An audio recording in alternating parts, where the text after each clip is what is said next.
Hi, welcome to Danny Rehr's blog.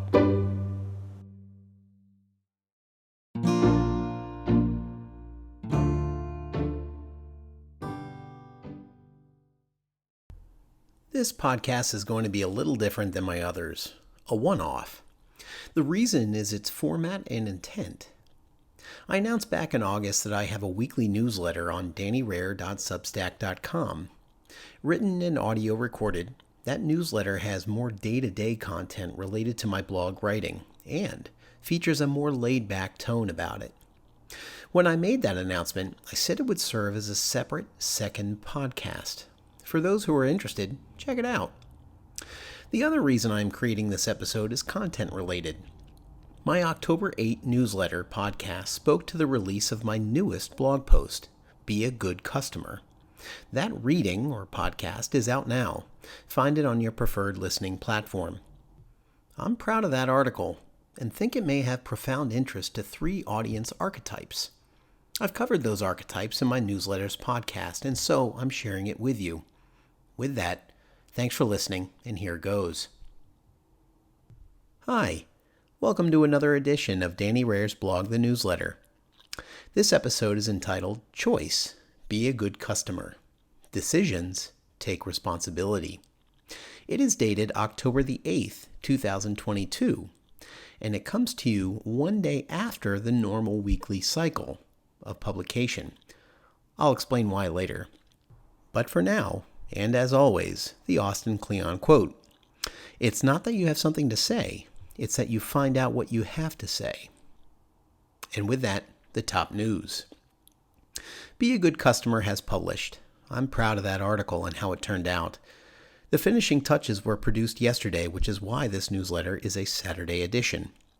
The blog post answers the question, what is a good customer beyond a perpetual loyal transactor?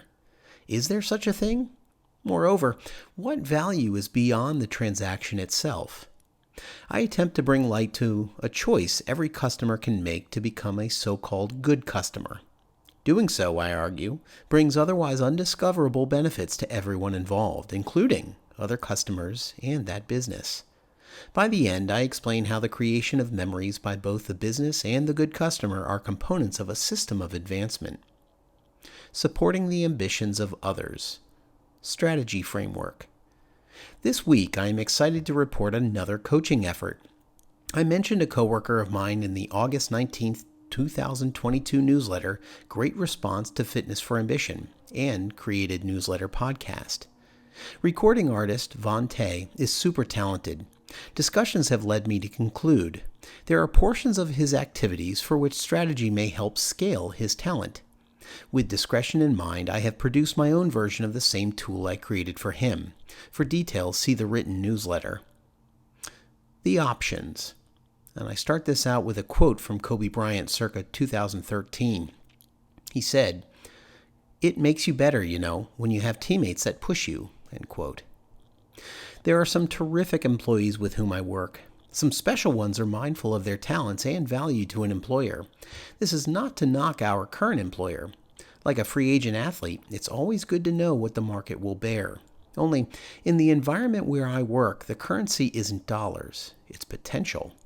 And, like a seed ready to sprout, that potential has to have room to grow. So what paths through the soil or outside world are available? These are the types of discussions I had this week with a few younger professionals. I told more than a few how they're worth the personal reflection to take on challenges, get over obstacles, and push themselves to learn how they'll progress. What I learned this week. Explaining stuff. I applied to a job this week with Axios Media. They declined. The effort was fun. My cover letter matched the company's journalistic style, so it would read like one of their stories. Even though my attempt failed, I think it was a clever way to reach the intended audience. Nothing for nothing. It was literally a learning opportunity. Brevity is a weakness of mine. I'm trying to improve. Entitlement? Not so fast. I've been surprised by the number of young people at my job who have told me they elected not to go to college because they didn't know what they wanted to do. No end goal, no journey begun. Statistically, I can safely presume the expense of school both in the short and long term had to have factored into their decision. Some have admitted to as much. Why pay the money without the goal? Millennials and Generation Z had the reputation that they're entitled. The Gen Z demographic in my daily view is the one that didn't go to college. I have to say, I don't see entitlement. I see a responsible refusal. Their post-high school professional life has even less boundaries in which to begin making career decisions. If my observations are true, then I hypothesize. If the earlier generation provides guidance and challenges young people, teenagers and 20-somethings, to, as Christina Libby wrote last month for The Muse, strategically, quote, meander and collect information, end quote, then those young people will, as Michigan State University professor of physiology Robert Root Bernstein told Libby, increase their, quote, ability to intuit and innovate, end quote. Silence. I've always wondered if I could record audio while my laundry was going. I live in an apartment. What did I learn? The answer is no. So this section came into being, and I've re-recorded the entire audio file. Other news and updates. There is a possibility that my newsletter may pause for the next 2 weeks. I have mandatory overtime both weeks. Time will be tight. We'll see. Upcoming quotes and/or graphics. I have a graphic, a photo by Marcus Spisk on Unsplash, of a few columns of shopping carts, all collected under an awning, clearly outside of the grocery store to which they belong. Under it, I have 3 quotes from my blog post, Be a Good Customer. Here's the first. Quote, being a good customer in the way I think about it accepts the transaction as a given. We are considering what's beyond the transaction. Quote number 2. Being a good customer is pure and intrinsically gratifying given the business supported. The reason is simple. People. Being a good customer is about respect and appreciation for the person behind the job, the persons behind the business. And number 3. Circumstances that lead to a customer's choice to go beyond the transaction may be observation, empathy, compassion, desire, sense of responsibility, appreciation, conscientiousness, and humanity. Eventually, even, there may be habit or expectation. How about some workable examples that may spark the choice to be a good customer? Give some thought toward the following, and I only gave one. Someone has to gather those carts, or carriages, depending where you live, at the grocery store parking lot. End quote. Miscellaneous. On account of the above, I will release the audio of this edition as a podcast on my regular channel. The reason is the following. With respect to Be a Good Customer, the top news section asks some of what I think are compelling questions.